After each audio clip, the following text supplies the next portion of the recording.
விவாதத்தை தொடங்கி வைப்பவர் மாண்புமிகு உறுப்பினர் திரு கே.என். நேரு அவர்கள். வாங்க. மாண்புமிகு முன்னாள் முதலமைச்சர் எடப்பாடி கே.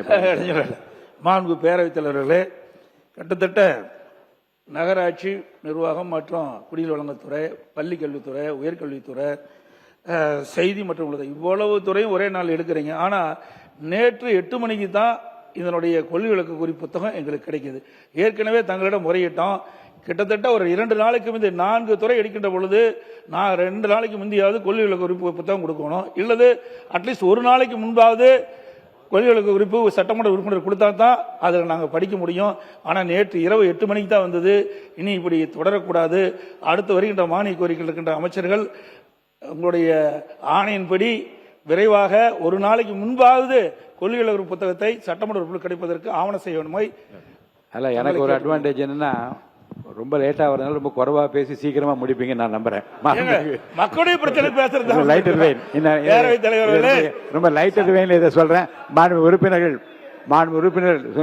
உறுப்பினர் ஏற்கனவே முன்னாள் முதலமைச்சர் மாண்பு உறுப்பினர் எடப்பாடி சொன்னது போல 2 நாளைக்கு முன்பாகவே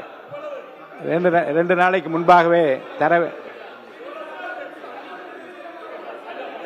சொல்லட்டும்.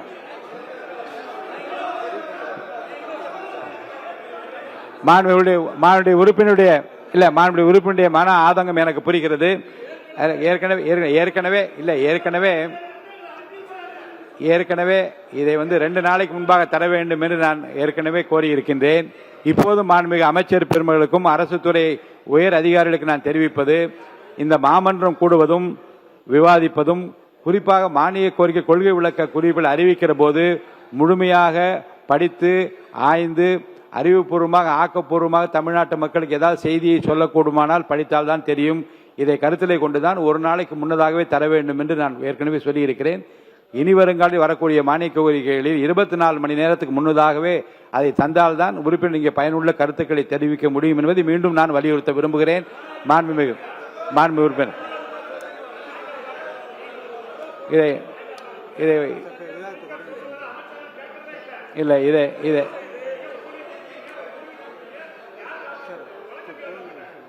இதை மாண்புமிகு இப்போ எடுத்தாச்சு. சரி, மாண்புமிகு உறுப்பினர் நீங்கள் சூரிய நீங்க உட்காருங்க. இல்லை, இந்த கொள்கை விளக்க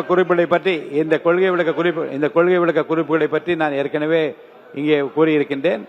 24 மணி நேரத்துக்கு முன்பதாக மீதம் இருக்கின்ற நாட்களில் கொள்கை விளக்க குறிப்புகளை 24 மணி நேரத்துக்கு முன்பதாக தர வேண்டும் என்று நான் அறிவுறுத்த விரும்புகின்றேன்.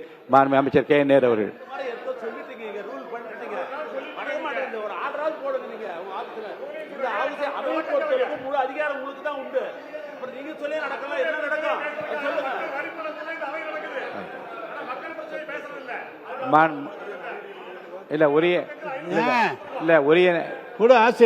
உரிய அறிவிப்பை நான் வெளியிட்டிருக்கிறேன்.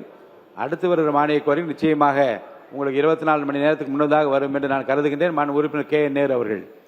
மாண்பு பேரவைத் தலைவர் அவர்களே, நகராட்சி நிர்வாகத்துறையின் சார்பாக பேசுவதற்காக அனுமதி அளித்ததற்காக முதலிலே நன்றியை தெரிவித்துக் கொள்கிறேன். திராவிட இயக்கத்தில் மூத்தோரான ஐயா தந்தை பெரியார் அவர்களை நாங்கள் நேரடியாக பேசி பழகியதில்லை. ஆனால் திருச்சியிலே அவருடைய அலுவலகம் தங்குகிற இடம் இருக்கிற போது அவரை அடிக்கடி அவர் வேனிலே போகும்போது பார்த்திருக்கிறோம்.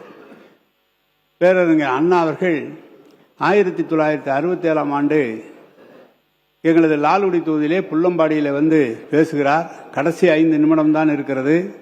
அப்போது மூக்காத்து நடராஜன் அவர்களை ஆதரித்து அண்ணா அவர்கள் பேசினார்கள். பேசிய போது மேலே கருடன் பறந்தது.